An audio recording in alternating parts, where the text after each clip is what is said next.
तुम्हाला कधी दिग्दर्शक म्हणून आहे कधी की आता मी केलं दिग्दर्शन अब तक 56 ॲज अ डिरेक्टर तुम्ही ॲज अ डिरेक्टर केलं मी. सर ही जर्नी सांगा जरा. नाना पाटेकर, अब तक 56 आणि ॲक्शन डिरेक्टरचं मी डिरेक्टर. मी राम गोपाळ वर्मा बरोबर ॲक्शन डायरेक्टर म्हणून होतं.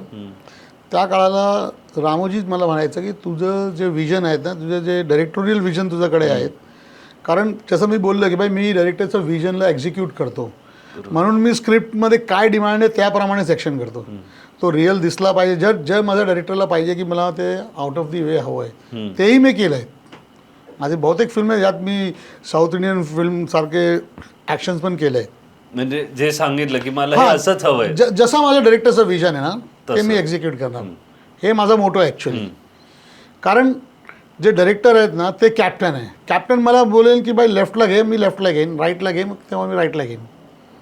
कारण त्याला वे माहिती आहे की कुठे जायचं आहे आपलं, तर त्याप्रमाणे मी करतो. बघ कसा होता एक दिग्दर्शक म्हणून अब तक 56 सिनेमाची. रामोजी मला म्हणायचं की तू डायरेक्शन कर. त्यांनी मला 1-2 स्क्रिप्ट पण दिली होती, जे दाऊदचं दुसरं एक व्हर्जन होतं आणि त्याच्यावर मला शूट करायचं. पण मी बोललो की दाऊदवर इतके फिल्म झाले, मला ते नाही करायचं. गांधीजींपेक्षा जास्त दाऊदवर फिल्म झाले. हो, दुर्दैव आहे आपल्या. करेक्ट बरोबर बोलतो तुम्ही.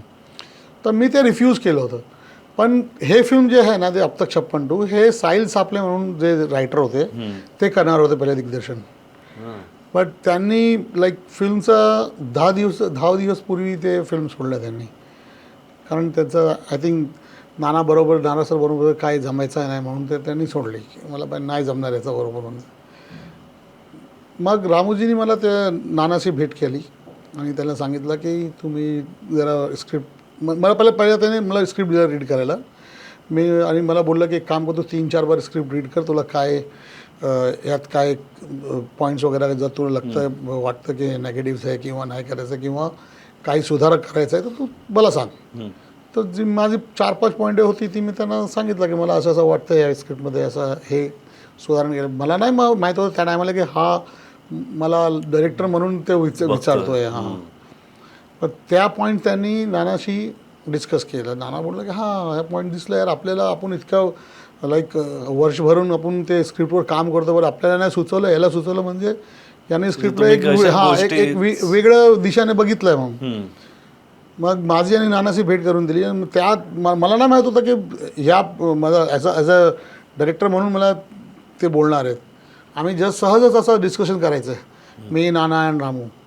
आणि त्यावेळी त्यांनी अनाऊन्स केलं की नाना सर मला वाटतं हे एजाज गुलाब जे आहे हे ह्या फिल्मला डायरेक्ट करलं. आय वॉज शॉक्ड की असं कसं, मला काय माहीत नाही आणि बोलता कसं काय. म्हटलं सर पॉसिबल नाही, कारण माझ्याकडे दुसरे पण कमिटमेंट्स आहे, माझे ॲक्शन्स आहे सगळे, तर ते आपण सगळं ॲडजस्ट करू या, तुमच्या डेटाप्रमाणे करूया, असं करू तसं करूया. नंतर आम्ही ते सुरू केले. तर Nana sir is very much cooperative. तुम्ही त्याच्या आधी पण नानांबरोबर काम केलं की हे फर्स्ट टाइम तुमचं? नाही, नाना बरोबर मी काम केलं होतं पण ॲज अ स्टंटमॅन केलं होतं, लाईक तिरंगा वगैरे केलं होतं त्या काळाला केलं होतं, पण not so closely, not so like असं. म्हणजे त्यांना कशी डिस्टिंक्ट मेमरी. हां तशी नव्हती. हां, पण नाना पाटेकर आणि राम गोपाळ वर्मामुळे तुम्ही डिरेक्टर झाला, जे तुम्हाला पण माहिती, म्हणजे तुम्ही त्याच्या मागे जात नव्हता की मला डिरेक्टर व्हायचं. हो, नाही ते सगळं ते ॲक्सिडेंटली झालं.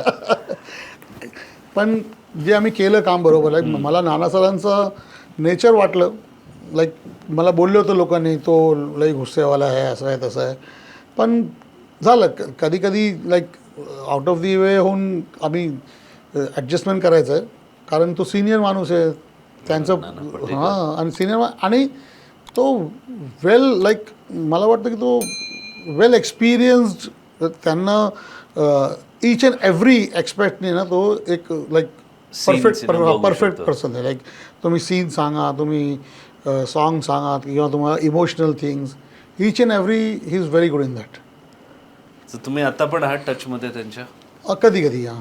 तर आमच्या पॉडकास्टसाठी रिक्वेस्ट करूया ना मग.